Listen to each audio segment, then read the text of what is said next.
আসসালামু আলাইকুম। যারা বিভিন্ন কবিরাজিতে প্রতারণা হয়েছেন তাদের জন্য নয়।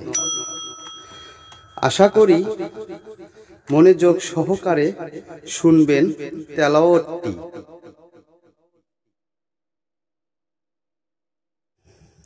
কিছু আমল এমন আছে যেগুলো করতে খুব বেশি সময়ের প্রয়োজন হয় না, অনেক জ্ঞানের অধিকারীও হতে হয় না।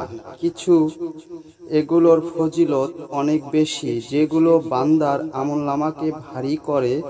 যেমন রাসূল সাল্লাল্লাহু আলাইহি ওয়াসাল্লাম বলেছেন, যে লোক আমলের আগে একবার বলে সুবহানাল্লাহিল আযীম। আশা করি সম্পূর্ণ সূরাটি শুনুন।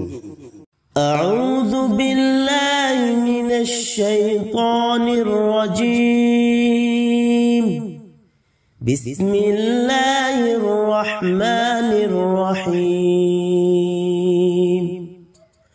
قال إنما أشكو بثي وحزني إلى الله وأعلم من الله ما لا تعلمون.